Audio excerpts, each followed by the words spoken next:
every day this week I have come into the studio, and at least 2 of those days I sat at my desk looking at the editing computer and did just about nothing, as close to nothing as I could possibly do for an entire day, and felt awful about it.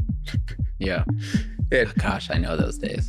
Well, yesterday I really tried. I got into like coffee number 5, and even the coffee wasn't working. And so I'm trying too many coffees. Dude, Jesse, there's a full ass pizza box. Well, it's empty now. Because one of my indulgences is food, and I get dopamine from it. And when I'm feeling sad and not working, I'll go buy food. And I freaking went and bought a large pizza and ate the whole thing. And I did sincerely believe that when I came out of that moment that I would feel ready to work. And that has been true in the past. And even that didn't work. And it's just like so annoying to be in a phase of days on end. And so now I'm like, what did I learn in therapy? Like, what did I learn? How do I get myself into gear? How do I start making forward progress? And I feel myself slipping into the pathway that's so well trodden in my life of just being so incredibly disappointed with myself, and then using that to kick it into gear. And that feels exactly like what you're describing earlier, of a type of deadline version that is so unhealthy.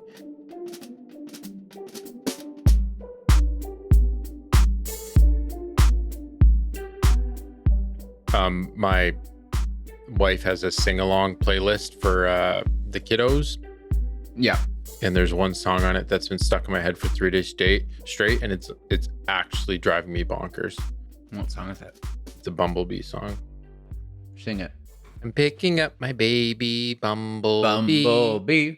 Won't my mommy be so proud of me? I'm picking up. Oh, I was in sync with you, but the delay. So I was. Well, so I started synced with you, and then you were like, "Hey, let me fix this delay." So then you slowed itself down. When did this coach thing start? We haven't talked about it before.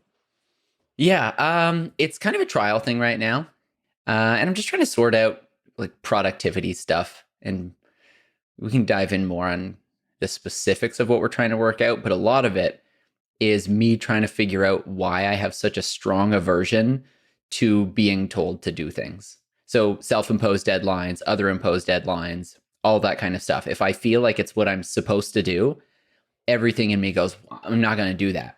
I'm going to do the opposite of that. It's kind of a pattern that I've had since I was just a wee little baby. Yeah, I think I can relate. I was just about to apply it to everyone listening, but I know that there's some people listening who don't necessarily relate to all the ADHD overlaps. But true, I'm sure a lot of people have aversion to shoulds. But a lot of those people do the things they should do before they're, feeling like they should do them. They just kind of do it without it feeling like a necessity. And maybe an interesting overlap here. I don't think that's entirely true. Just as a blanket statement. So I'll just curb that real quick. I mean, honestly, I don't think any blanket statements are true. So from here on out, if we ever say something that seems to broadly apply to any group of people, just throw it out. Pretend we didn't say it. No, an interesting example of this would be that before the world we live in now, where everyone is expected to make Instagram reels and TikToks and all of that stuff, where that became the number one teaching point, where if you want to grow an online business, or if you want your business to get eyes on it, before all of that, I found making internet vertical videos so fun and very possible. And part of that was because it was the opposite of a should. It was a should not. There were people actively saying, you're spending too much time on this. This is very dumb. And I think that's funny. So I'll do that.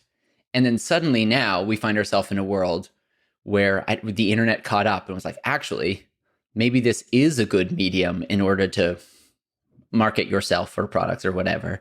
And I went, nuh-uh, not anymore. And now I find making those exact same videos very difficult. You won't do them for yourself, and you won't do them for money very well. I know. I'll barely do them. Actually, I dropped a fairly sizable contract this fall that was just going to be some reels.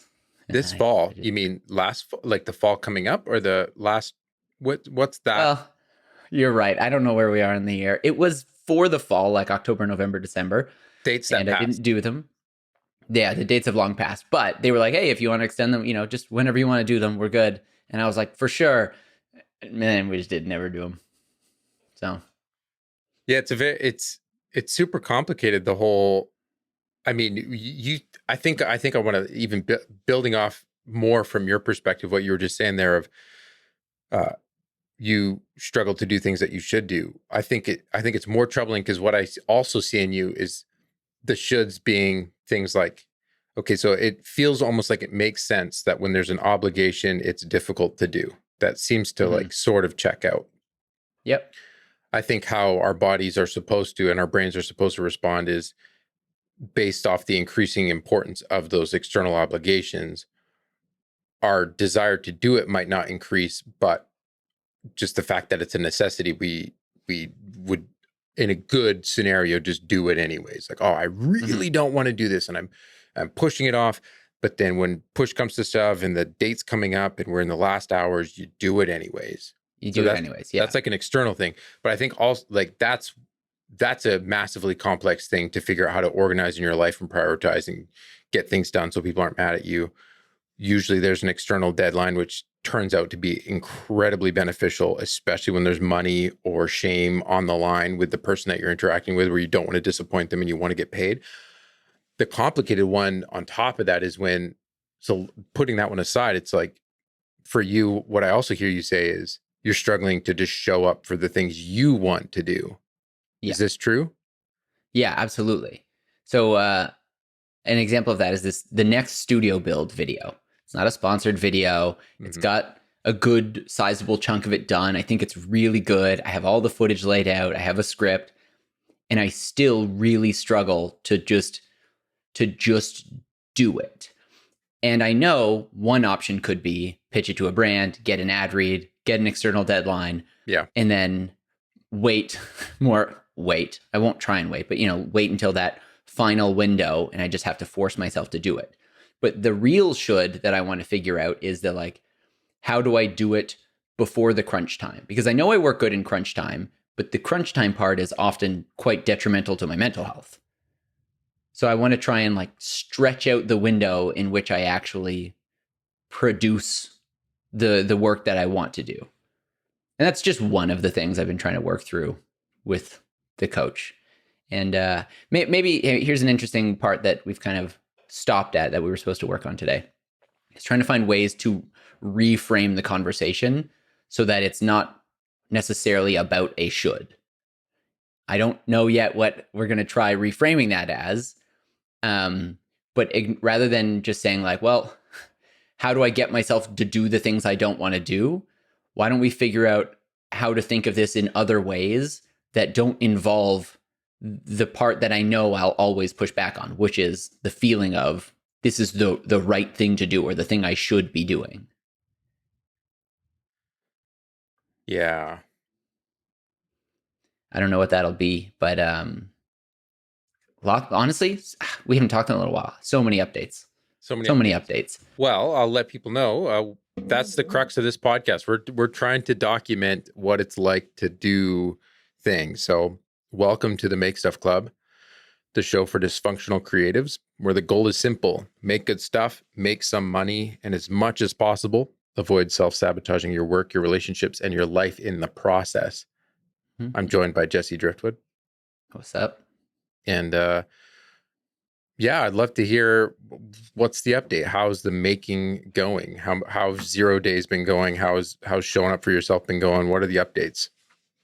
Man, where to start, right? For some reason I have this, I feel like I'm at the end of a block of time that starts around September of last year. Yeah. And in that time frame, I got this gnarly sinus infection, which kind of knocked me out for almost 3 months, which was, out of my control and all that. And I ended up dropping a lot of work and trying to come in and get work done and having to leave with migraines, right? Things that are out of my control, where part of me wants to say like, haha, of course, right? That's not my fault, which whatever. Of course it's not.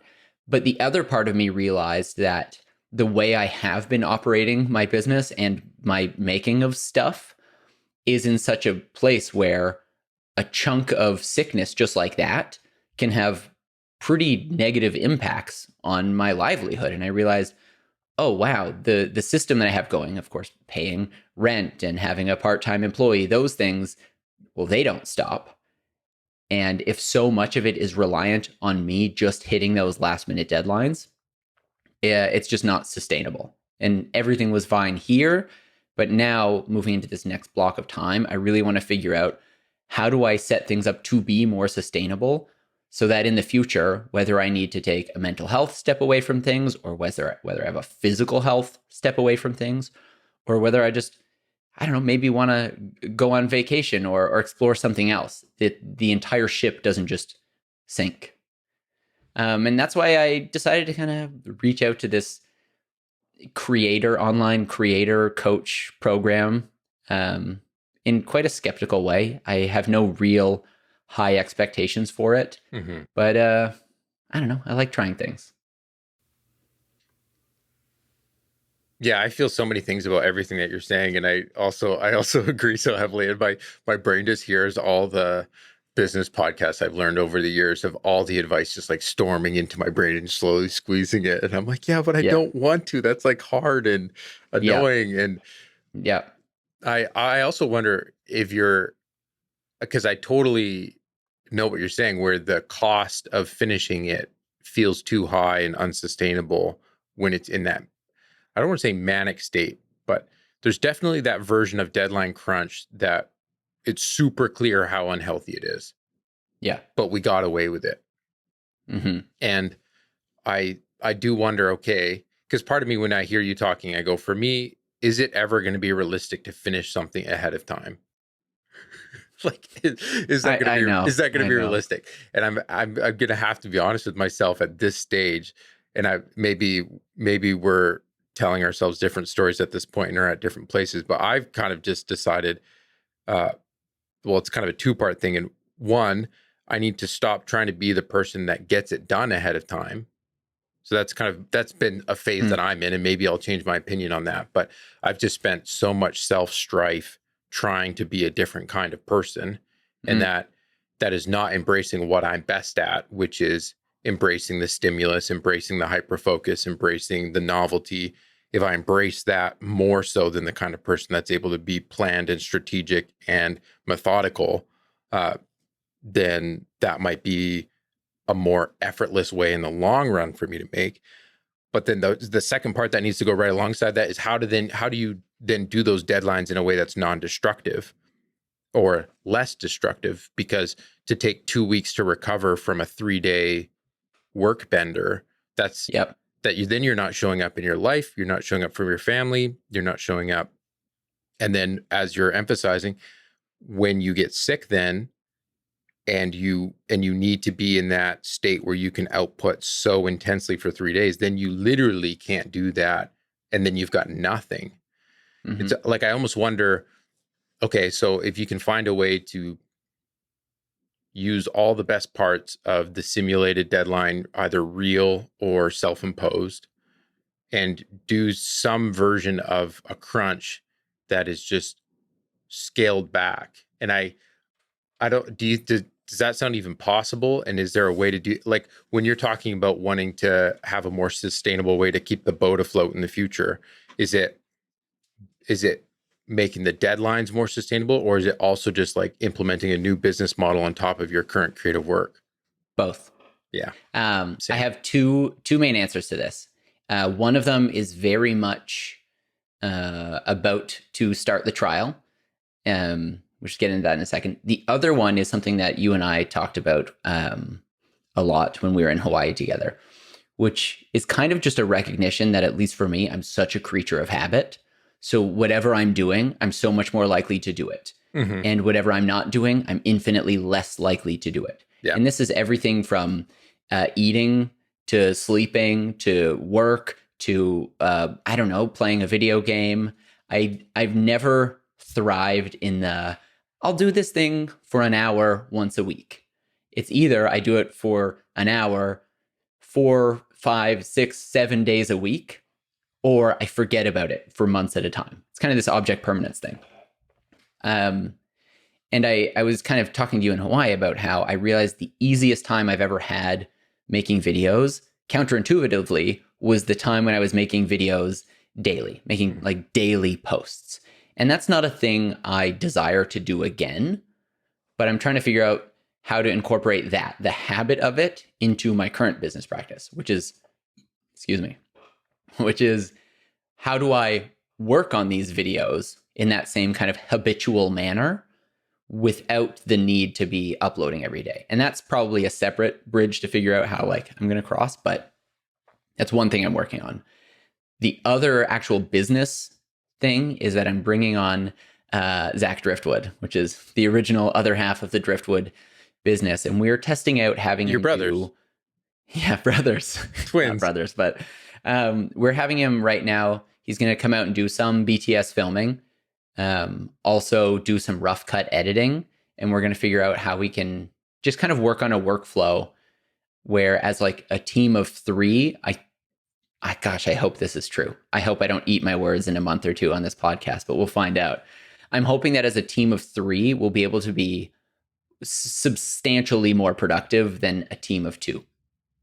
And I have so many thoughts, even just on that, the change from 2 to 3, that's beyond just obviously we get 50% more manpower. But that's kind of the next step. And I've already been able to toss some videos that we've started. I think we made a list of about 12 videos that have some version of completion. Yeah. Some shooting, some editing, some both, some script, whatever. I've sent some projects home with him, and he's already started just rough cutting up some sequences, things that I've already shot. And then we've got a shoot plan this weekend that's going to be killing 2 birds with 1 stone. So it's a bit of a lighting behind the scenes tutorial, but also we'll have lit a thing that I can end up using to shoot for another project. So I'm quite excited for that. And if I may, I'd love to talk about this like 2 to 3 thing, because I'm curious to know how you've felt about this. On one hand, I've very often struggled in one-on-one conversations with, I think, most people. Mm-hmm. There are a handful of people in my life that this is an awkward way to break up the podcast.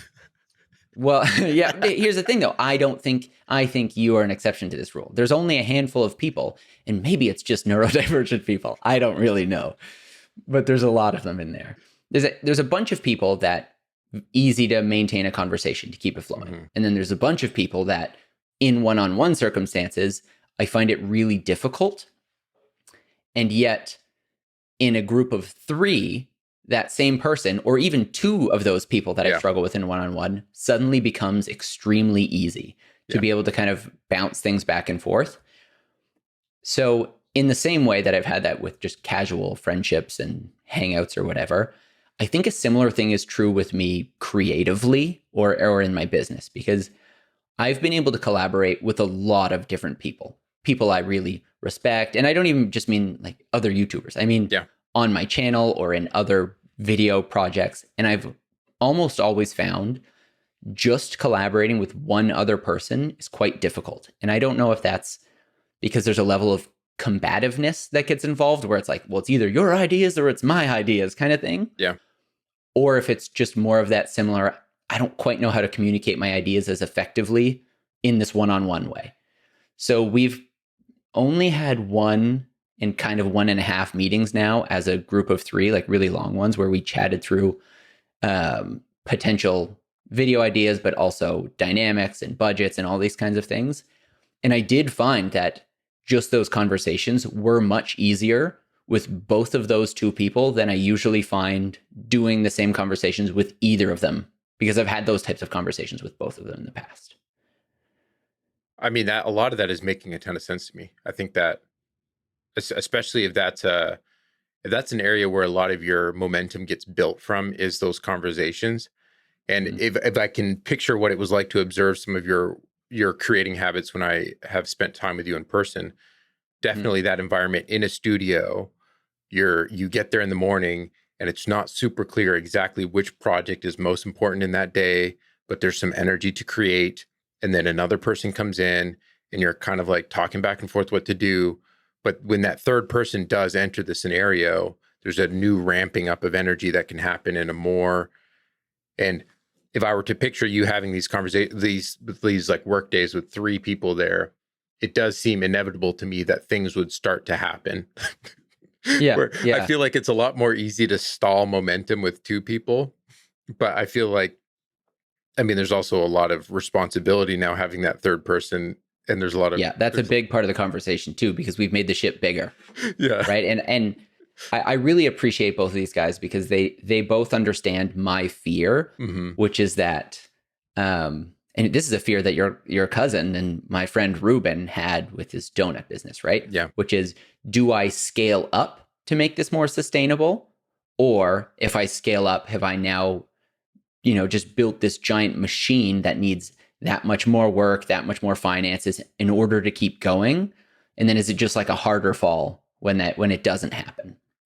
So having some of these conversations with them already right off the bat, I find very liberating, because it just makes it very clear. Like I hope everyone understands this is my fear in scaling up. Yeah. Which is I don't want to let people down, because I mean, that's just a personal fear of mine, is letting people down. And a personal flaw of mine is I think a tendency to let people down. So yeah, because from the outside, if I was to observe what is the most important thing for Jesse to figure out for his creative work, to me, what it seems, and to be clear, if you're doing your creative work, to me, that seems the quickest pathway to make you, from a business perspective, more successful. So if you're doing your creative work, your business will kind of start it. So that will be the pinwheel activity that gets all the gears going. Like if Jesse is creating, obviously you can't just create only, you have to be smart about doing the other behaviors on top of it. But if I were to picture what would help Jesse be more, if I were to picture the thing being important is to figure out how to have you feel like you had the energy and the space to create more in a way that felt healthy to you. In my head, I would go, okay, we'll do whatever it takes within reasonable means to experiment and try. Yeah, I think you're absolutely right. It's very easy for me on my own to just not start the trying. And then I find it's also easy as a group of two to just discuss the things we might try. Yeah. Because we want to, maybe agree before we start trying. I don't yet have the experience of what that's like with the three of us, but we're about to find out this weekend. Another, I think, important conversation we've been having as a group of three that I think is only really helpful as I don't know, grow and mature and become more self-aware, is figuring out exactly what parts of the process get me going, and then what parts give me the same feeling of that, like you should do this. Because sometimes when I'm collaborating with someone, they might have a certain type of idea and they're like, oh, what if we did that? And I can feel inside me going like, and it's not because it's a bad idea. It's more wrapped up in my own fear of that. So an example might be, if we were making a video together and you said, I've got this scripted idea of this kind of banter we're going to have, or this, I don't know, a conversation, like even if it's meant to be fully fictional, I find that acting is not my strong suit. And maybe it will be someday. I mean, whatever. But I get that aversion right away of, like I'm afraid, but it's not the kind of afraid that makes me go like, we're going to jump in and try this. It's the type of afraid that is more like, I don't think this is even what I want to be doing, right? I don't think I would have got into running a video YouTube channel if my main idea was like skits or something like that. That's not my primary skill set. So being able to talk out with them, the try part, the like, let's just start and see what we can figure out. That part actually does get me moving. And we almost always figure out something good along the way, or figure out what we learned from this that we're going to scrap and not use any of it. We're going to try again, because we have reshot full ideas several times. In fact, most of the, fancy YouTube intro type things we've ever done have taken 2 separate shoots, a failed one, and then another one where we took what we learned. I just see this person walking in your window behind, and I just got so distracted. Oh, it's not in the camera, so the podcast has no idea what you're talking about. It's just a webcam angle. Yeah. I am curious, and I mean, as much as like I could imagine it would be easy for a skeptic to say, "Oh, that's a little silly that you need to have a team of 3 people just so you can make." I also feel at this stage of your life, will experiment with whatever it can to have you make, because you've tried the option of just relying purely on yourself. Mm-hmm. And you can remember these periods where you were creating with with an energetic fervor of a manic squirrel, and you maybe miss that, but also know it was dysfunctional in a way that Mm-hmm. was not repeatable into the future, so you don't want it again. And yeah, I Especially do. as kids get older and No that kidding. kind of thing, right? that whole that whole that whole piece of being able to have, well, truthfully, so to get meta, I think that's why i I mean, the practice of scheduling these uh podcasts is miserable. And remembering to actually record them. But this is why I was saying to Janelle even 3 years ago, I need more creating type activities in my life where I can just bring me to them and have that be okay. Mm. Where it doesn't take this mental fortitude to overcome an obstacle to even begin the starting of it. I can just go and be me in that environment and leave it Yeah. afterwards, not feeling like I just did this big expenditure. And to have an activity within my world of things that I'm making where there's one that's consistently happening, that takes less effort from a starting standpoint, that seems like a big win. And also kind of like this, again, a pinwheel activity that gets the whole wheel of gears moving, because we're talking about things that are relevant. We're trying to be healthy and make things. Having an activity like that on my calendar that just happens seems really positive to me in this. It seems really positive to have a thing like that on my schedule, so it's not only the same type of creating energy the whole time. Yeah, I absolutely resonate with that. And I'm trying to figure out, like, with these videos specifically, what are the parts what does it mean to bring me to the table? And what are the parts that are, require other expenditures? And I recently put up this light video as a dedicated sponsored video for some lights. And I really put that one off because I really struggle to find a way to make a video that I would like, that would seemed interesting to me. Because I mean, not to talk too much about lights, but like, it's like talking about cameras now. There's all good, right? It's bright and it has good color. There's not a whole lot you can say about them. And because I felt like what I needed to focus on was some like greater concept for the video, there's no part of that kicks me into momentum. Even when we come up with a good concept for a video, for like the bulk of a video, Mm-hmm. that's never functioned for me as like a springboard to really get the wheels turning. I think that's why I have so many videos that are started, because they have concepts. So we've shot things for them, but they don't, throw me into the actual production of it. And what I realized in this video was all I really need is an intro. For whatever reason, I need to have the fun part of experimenting with doing something, whether it's in the edit or like in the actual production. Some part of that has to get started for me to feel like, I know what we're doing. It's like taking the first step on a bunch of stairs. You might tell me exactly what the stairs look like, but until I've done that first step, it just doesn't motivate me. And so I've been chatting through them with that. Like, we can have all these concept ideas for videos, but one thing I need to keep aware of is that I have to figure out what that springboard is at the beginning or near the beginning or whatever. I need some part of it that feels like the part of it I love, which is the experimentation part and the, whatever that is. That's what feels like bringing me to the table is. And I want them to be able to bring themselves to the table. And along with that, we had this ongoing conversation where I have to just be like, I don't want to feel like I actually have to like take me out of it, at least not right now, because we're just trying to see if this is the way forward. And I don't know. There's part of me that's like, I trust what I've done so far, And so I'm not trying to throw that out. I'm more so trying to supplement, the gaps, the parts of myself that I know don't work. Yeah, I'm very excited to hear how this develops for you into the future. This will be fun to, maybe we can get on a more reliable schedule so we can. Yeah. So 2 months later, we're not doing a touch point on this, and you are like, it didn't work, guys. It just blew up. It'd be nice to know like how the feelings progress along the way. And you're talking about video there, and so this is the segue of a century. But there, if you didn't know this, Jesse, there's a bunch of people that only listen to us, which is awesome.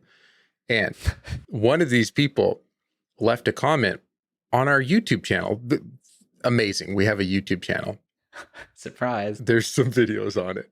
And Eric left this comment, which is very lovely. And he says, wow, I've been listening to the pod since the first episode long ago. I guess that's almost 2 years. It was long ago. We've just passed episode 10, and this is the longest, slowest podcast release schedule of all time. But he says, watching it on YouTube adds so many levels to the conversation visually. Fun. So Thanks. there. Did you say Eric? Eric. Yep. Thanks, Eric. That's a very kind thing for Eric to say. And that's just my gentle reminder. If you're doing it on your podcast app, that's how I listen to a majority of things. But you can also find us over on the YouTubes at Make Stuff Club. And you got to celebrate the milestones, Jesse. We had our first video upload pass 1,000 views. Really? That's very exciting. That seems wild to me, because when we started this, it never to me felt like this was a specific business venture or anything like that. I honestly just wanted to have a fun side project that I didn't have to worry so much about.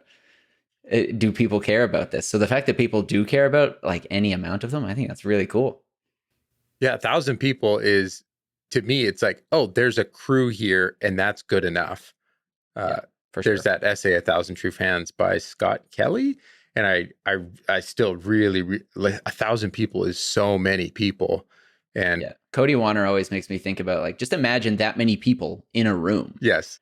Right? If you were a musician and 1,000 people came to your concert, like, you sold out a very large venue. That is bonkers. Something about the internet makes numbers feel like meaningless.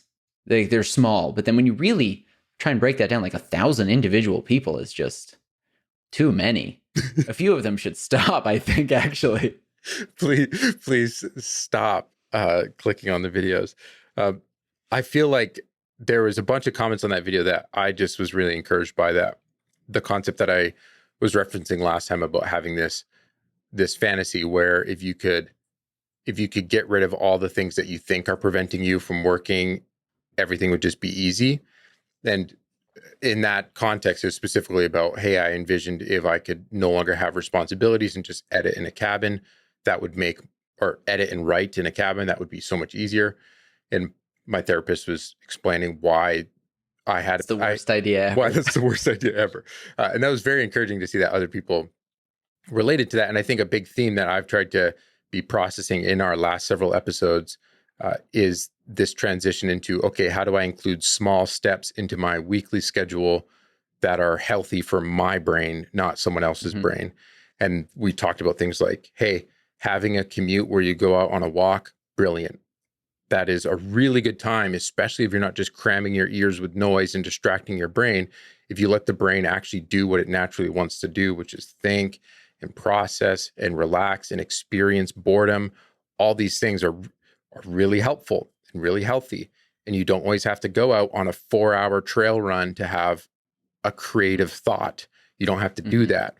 So that was kind of we documented that transition for me getting into this editing space. And I think I remember last time being very encouraged because I didn't have any 0 days since the start of this year where, or at least I didn't have any consecutive ones where it felt like I didn't show up for myself either by resting well or by working well. And I just returned from a big trip, which there's a couple notes to say on that. And I will say there, in the past 2 weeks, there has definitely been consecutive 0 days, which are super troubling and confusing, but also real life. So I wanted to add that into just kind of a tag on the last one because I was so encouraged, but also cautious that things were going so well. And I think being back home, from this trip, which I'll touch on in a moment, but there's a project that I'm supposed to be editing right now. And the writing stage is my biggest mental block because I paid an assistant editor thousands of dollars to assemble this documentary and it's there in front of me. And my next big step is I have to start committing to writing what my stuff is going to be to pull it all together. And that is the stage. Like it's hard to describe to you, but today's Thursday, and every day this week I have come into the studio, and at least 2 of those days I sat at my desk looking at the editing computer and did just about nothing, as close to nothing as I could possibly do for an entire day, and felt awful about it. Yeah. And gosh, I know those days. It's troubling to me because I can't say it's because I'm distracted, because I'll distract myself for a moment and I'll go through the cycle of the app checking or the website checking, but then that gets boring and then that's done. And then I'm still back in the present moment of like, oh, I need to do that thing. And the molasses that I feel stuck in to make any forward momentum and feel motivated.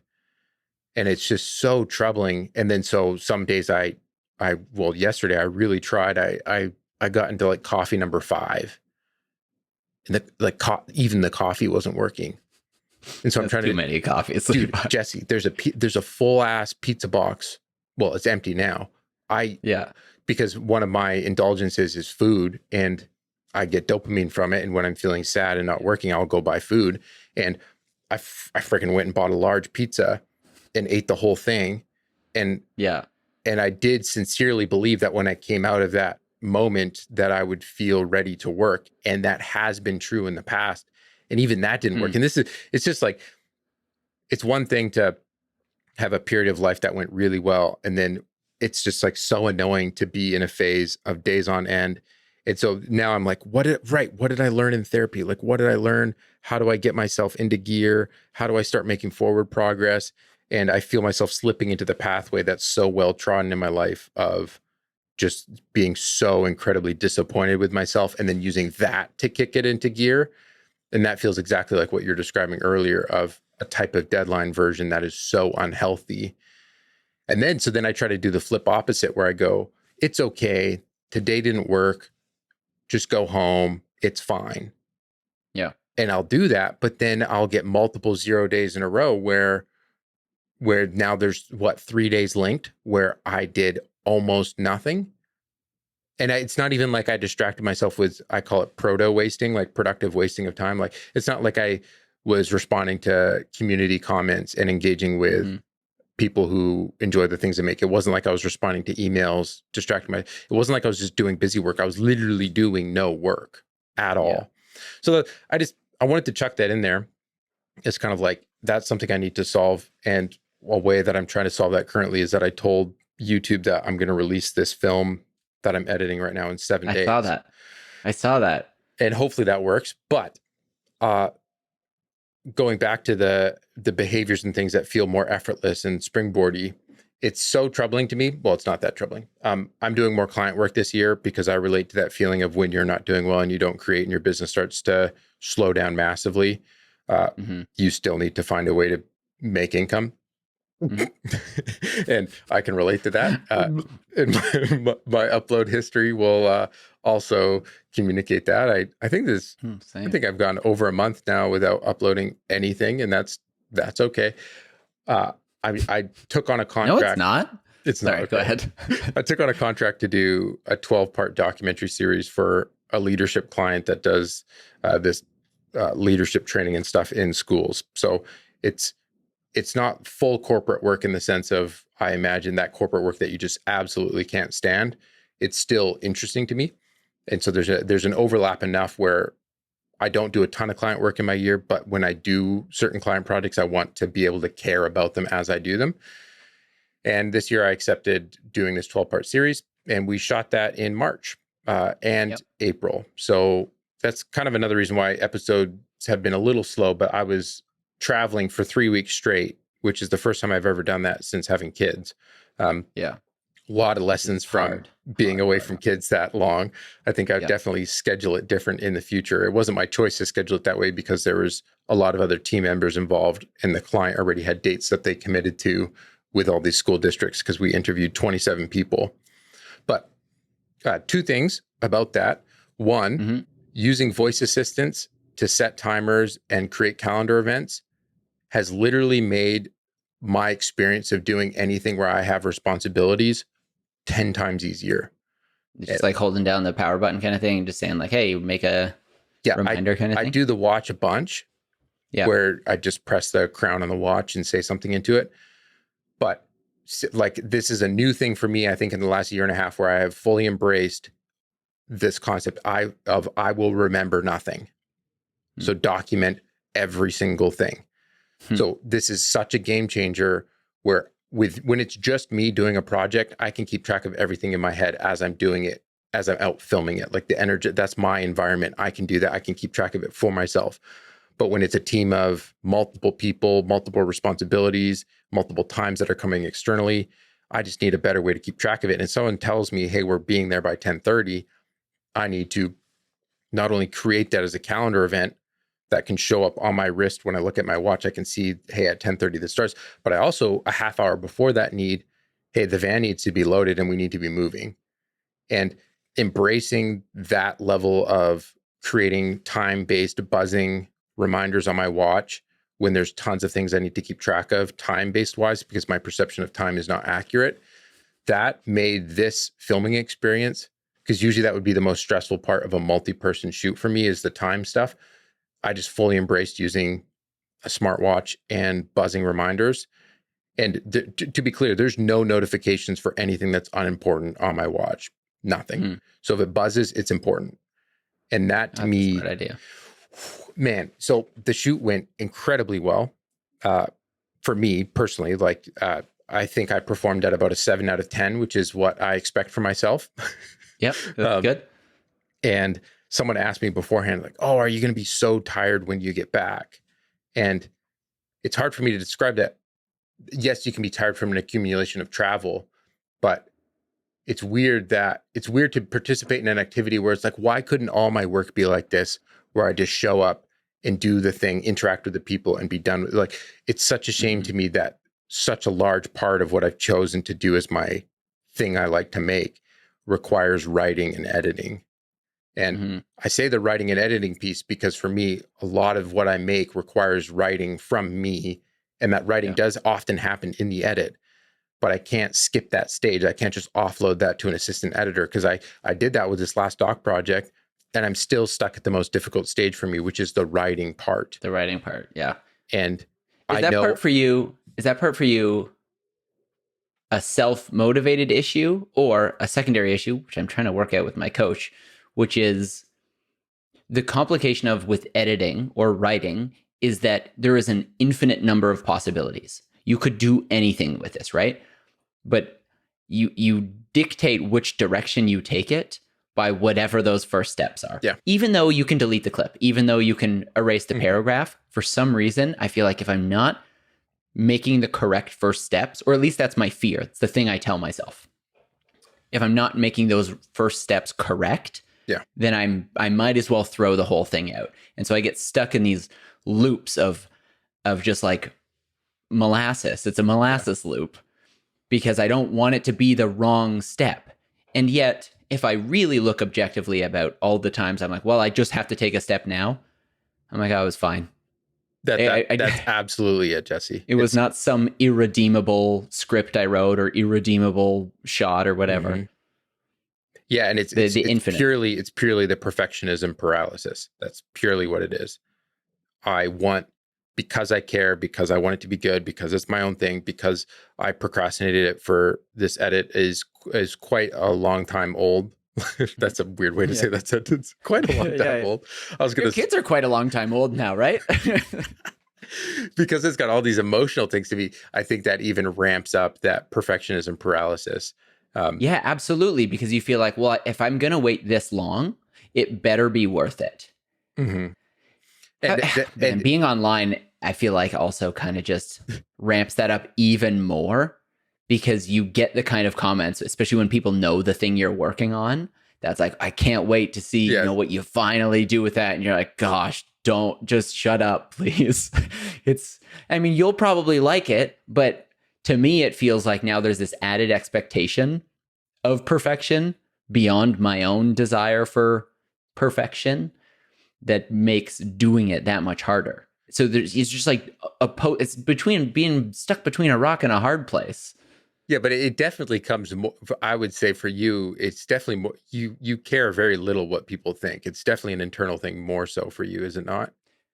For sure, but I have to imagine part of the internal thing is the like a subconscious awareness of it, right? Because I'm not just putting out videos or making things that no one will see. Yes. So is it because you're not necessarily okay? So would you describe it? Is there's a standard that you're trying to achieve in what you there's a standard you're trying to hit with each thing you make, and it's a bit of a mystery on how that standard gets reached. And so when you need to start embarking on reaching that standard, it's complicated. Absolutely. Like I've never been the YouTube channel that's just like, we start at the desk, hey, here's the 5 things I'm going to talk about, and then I'm just there the whole time with some B-roll over top, that kind of thing. Like, no shame to that. That style of video making doesn't motivate me. I don't feel like doing it because the process to me is boring. And so I have obviously a much more manic and chaotic way of making videos, which has its own problems. But what I would also say about that is that I don't feel as though I've ever phoned it in. Like I've ever put out a video on my channel that I was like, you know what? I did not try at all. I just needed to get it done. And so I put it out there. So I've certainly never achieved anything close to the perfectionism that I would want, but I still always feel like I really did try. I really did try to make this something that if I were the viewer, I would want to watch. And I never know what that next thing is going to be. And so when faced with the infinite, right? The absolute infinite possibilities of how a video, how a script, how an approach to lights could be, I feel like, well, I can't phone it in. And my version of phone it in is just saying the basics, just kind of putting it out there. I always feel like it has to be more, but I don't know what that more is going to be. And that's my molasses. And that's kind of the molasses that I'm trying to, show my coach and have him say, like, hey, you idiot, that's maple syrup. And then he's going to tell me, instead of oats, I've got pancakes. We're going to put them together. Problem solved. Take that. Man, I feel for you so much, because I mean, there is such a delight to watch the things that you make. And so even as a friend, when you're saying that you're struggling to make things, I literally don't know what to say to make that process better for you personally, because it is such a mystery to me how you make the things that you do. And I mean, I see that in the comment section of every single video you ever make, where people are just blown away with the level of care that you put into small things, or like I appreciate that. Bizarre things. And certainly bizarre things. Yeah. and I love that so much about, each time pulling open one of your videos, I think that's what really, and this is where I think I've said to you, I can't remember if we said this publicly or not before, but I think that it would almost be beneficial. I think we said this in Hawaii, where to me, it would almost be beneficial if you had the place where you created those kinds of things. Like that's your place for those things. But then you also had this other avenue where, let's say Zach Driftwood is filming a bunch of these like videos where people can spend time with you doing your thing, but you don't have to engage your creative brain to make those things. You just get to be you as you do you, kind of like a vlog that's following you along that you don't have to make. Would you be okay with that? Being in it? Yeah, absolutely. Okay. We're one thing that we're chatting through is trying to nail down what are the 3 or 5 different styles of videos that we make. So they don't all have to be just the full chaotic ones. Mm-hmm. Because, for example, Dave and I have made a couple videos that were pretty heavily scripted. They were more like 5 tips kind of thing, but we knew front to back what that video was going to be. And he's edited a couple of those, and I love them. I think they're great, and I think that would be a style of video I want to do more of. So that's one example. Another example is obviously the more chaotic one. Another example is more behind the scenes ones. So trying to figure out, how do we have different styles of videos that an audience can expect that don't all require that part of me? Yeah. And that might mean other people on screen. That might mean we're making ASMR, like I don't know what it exactly is. I think maybe someone like Linus Tech Tips might be an interesting example. I was thinking of just that. Yeah. Yeah, they have so many different kind of subgenres of the videos they make, that I think some tiny version of that might apply to me in this new threesome of a business thing we got going on. I mean, I certainly would appreciate being able to spend more time with you in creative things. And and that's a trippy thing where if you start becoming the product for your business, where it's just like you as a personality that people are spending time with, I think you would hate that if there wasn't a other thing going on. And that's where more videos into the world of Jesse trying to make things that Jesse likes. I think that if you can find a way to do that in a way, because part of me also somewhat thinks that at a decade to now, we will still find making things very difficult. And it's just about making the new difficult more approachable and manageable in its current form.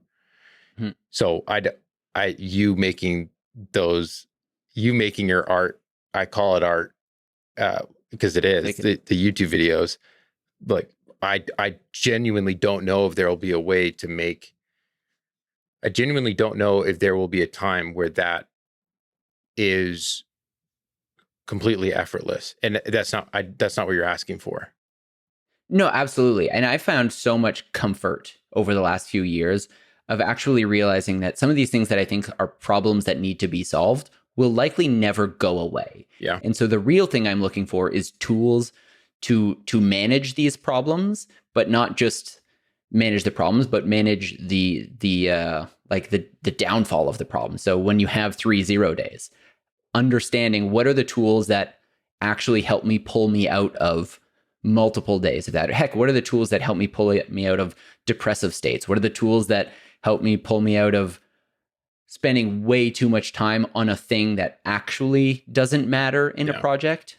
And just trying to just build up, a tool belt of that kind of stuff, of the stuff that acknowledges my personality and, your personality, and doesn't try to necessarily change them or fix them, but also doesn't let them just run wild to the detriment of business and family or friends or self. Yeah, I love that. I love that toolkit thing, because I mean, that's what my therapist was trying to say to me is if everything is planned out, the way that your brain is going to revolt. So, yeah. And I feel that where I think we both get that sense when things are going well, the sense might be, how can I make sure that this feeling right now never ends? Mm-hmm. Mm-hmm. Yeah. And I definitely felt that at the start of this year. I'm like, this is too good. How do I keep this around? This is too easy. Not too easy, but I felt like I was able to put work in the right ways that felt very rewarding. I was working very hard on the right things and then going home, and it felt awesome. So that's like the brain would revolt if it starts to sense that it's going to be like this forever. And I think that's just the Achilles heel, where having the toolkit to get you out of the scenarios that you will regularly find. And you talked about that. I can't remember what phrase you used, but you said you'll have 100% relapse rate on all the things that are helpful. And they'll work for a time. Calendars, journals, sleep schedules, whatever. By the way, I mean, I know you were about to say something, but I'm already talking, so good luck, bozo. No, I mean, kind of segueing back to this whole video thing, I would love to hear from other people, whether you relate to this or not. Like, I'm not just looking to have like an empathy pool. But if you've found actual tools that work for you in similar situations, I'd love to hear about that. Not solutions to the problems so that they don't happen, or tricks that make the good times carry on forever. but actual tools that help kind of like propel you forward, maybe in your lower times or your less productive times or those kind of things. I'd love to put that in the YouTube comments. And that's, I mean, it was so special for me. The very end of my most intense period of travel, the 3 weeks, it finished off with camera camp down in San Diego, which don't remind me, which Jesse got the invite email for years back and did not respond to. So now he doesn't get invited anymore. I find that so sad, and I feel bad. It's more complicated than that, obviously. Yeah. I'll cut that out. I'm sorry. No, I think it's hilarious. But being like, I thrive so much to be in a space with other people who are in the arena, as that Ted Roosevelt quote goes. It's not people who are talking about doing it. It's people who are actually putting their own skin in the game and trying. And there's definitely this sense of like it's there a little bit, and there's no way around it, especially in the online world where numbers are public. There's a bit of that like high school popularity thing happening in those environments. And I don't know how to behave in that way because I sucked at doing that in high school. And I don't know how to respect that structure, which I don't think will ever go away, because there is hierarchy in some sense, and there's no way around it. But I'm always surprised when in an interaction, someone's either apologizing because their numbers aren't big enough, or they feel uncomfortable. Like they feel that me, the person they're interacting with, might be looking down on them because their numbers aren't where that person feels they should be. And it's just amazing to me because for me, the people that I respect and interact with, I have never seen them look down on that. So I can speak for me personally. I don't look down on that even in the slightest at all, especially because I feel like I have a healthy perspective on numbers for myself. I feel like they're framed well to my brain. But then also someone who's showing up and doing that, to me, is like, that's the membership. If we have a club that I want anybody to be a part of, the membership is received by doing. And it doesn't feel good to be in a state where you're unable to do for yourself. And I think that is the battle that we all need to approach and fight to get over, because showing up and attempting gets you in. Maybe the club. Maybe I guess we called it Make Stuff Club. So I got to embrace that language at some point. To close off the shoot, because I feel like I could do a whole recap from a production standpoint of things. But a really cool part about that for me is that I worked with two different second shooters that had additional, like we were a 2-man team from a production standpoint, and then a producer, and then other talent from that. So it was about a 5-person crew total. And both filmers that I used, Matthew O'Brien and Scott Bell, were people that I met from YouTube, which is super rad. I love that. Yeah. I love that we live in a day and age where we can interact and meet people, and then you can go and collaborate on projects. And I think I enjoyed that so much. And they were both people that had different giftings than I have. So that was so nice to have personality types that could complement what I feel my strengths are on set well, so I could put more energy into directing. But what I was so stoked about is, what would it look like in the future to run a business that's healthy enough where I could pay people like that to help me on my own self-funded documentaries? Because I think unequivocally the kind of things that I like making with video tend to look like documentaries, and I would like to make more of those. And so the idea of being able to hire more people from YouTube, more friends, that got me so energized in that moment. And it also made me wonder, is there a world where somehow, like, man, if I did build up the team again, because I've gone through different versions where I had more contractors, less contractors, but if there's a world where I have 2 or 3 people working with me regularly, is there a world where I could make more documentary stories and the writing process somehow is more manageable? Maybe. because that is where I get hung up. Like basically what I'm trying to say is this thing where I have to edit for 2 months after a doc is miserable.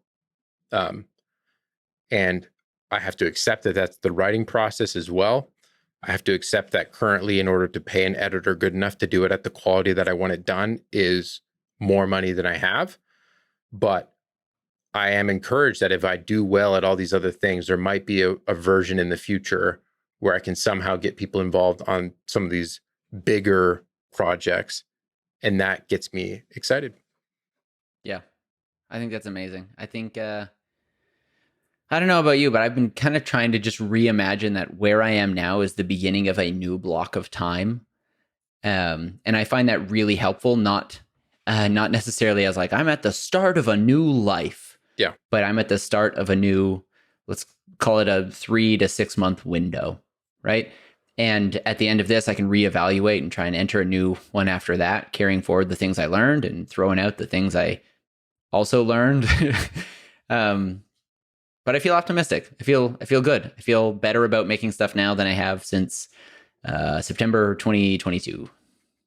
Also, someone just started like sawing a bunch of wood in the background. I don't know if you've been hearing that, but it's like, whee! So that might be my cue to stop recording. Okay, bye. We should, and hopefully I can join you on a sailing trip someday. Okay, bye. Bye.